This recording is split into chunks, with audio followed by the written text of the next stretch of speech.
Bismillahirrahmanirrahim. Assalamualaikum warahmatullahi wabarakatuh. Perkenalkan, nama saya Cahaya Kamila Maharani, NPM 2021010321. Di sini saya akan menyelesaikan tugas perkuliahan pertemuan ke-7 dengan judul Sumber Hukum Islam.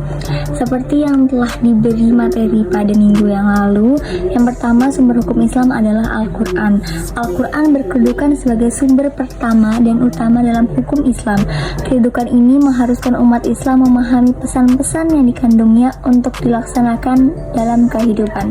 Hal tersebut juga diperlukan sebagai upaya mengatur perilaku manusia, baik yang berhubungan dengan manusia ataupun makhluk yang lainnya secara horizontal.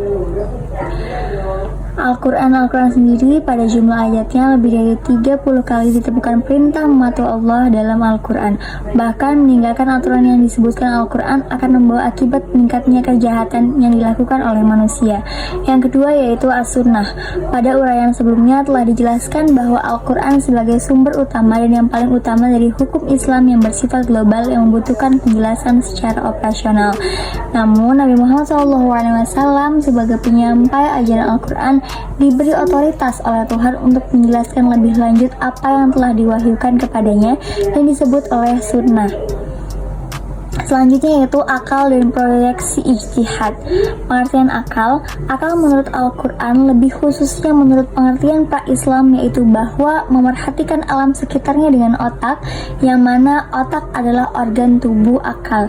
Artinya, akal itu sendiri terdapat di dalam otak seseorang yang digunakan untuk berpikir, dan berdasarkan pemikiran itu maka lahirlah suatu ide atau gagasan mengenai suatu masalah yang dipikirkan. Lalu berdasarkan perspektif Islam, peran akan dibagi dua, yaitu satu, memahami nilai-nilai ajaran agama. Apabila ada doktrin yang kurang jelas, akal akan merumuskan pelaksanaannya. Adapun ketika sebuah doktrin agama memiliki nilai-nilai sosial, akal bertugas menerjemahkan dalam konteks kehidupan kekinian.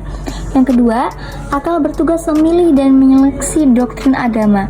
Terkadang ada doktrin agama yang temporer atau madaniyah dan doktrin agama yang selalu kontemporer atau makiyah. Terkait hal ini, akal bertugas untuk memilih kemungkinan terbaik pelaksanaannya. Lalu proyeksi ijtihad menurut bahasa berarti usaha yang keras dan bersungguh-sungguh. Sedangkan pengertiannya dari segi istilah, ijtihad adalah berusaha menetapkan hukum terhadap masalah yang belum ada ketetapan hukumnya dalam Al-Quran dan hadis, yang dilakukan secara cermat dan pikiran yang murni serta berpedoman pada aturan penetapan hukum yang benar. Rujukan ijtihad tetap pada Al-Quran dan hadis dalam arti bahwa penetapan hukum ijtihad tidak boleh bertentangan dengan ayat-ayat Allah Subhanahu wa taala atau ajaran Rasulullah SAW. Ijtihad juga diterapkan dengan beberapa cara, antara lain ijma dan qiyas. Ijma adalah kesepakatan para mujtahid pada suatu masa setelah Rasulullah wafat terhadap suatu masalah, sedangkan qiyas adalah menetapkan hukum dengan cara menghubungkan suatu perkara yang sudah ada ketetapan hukumnya terhadap masalah lain yang dihadapi dan belum ada ketetapan hukumnya, sedang antara keduanya sama-sama memiliki sebab yang bisa disepadankan. Baik, demikian dari saya, kurang lebihnya mohon dimaafkan. Wassalamualaikum warahmatullahi wabarakatuh.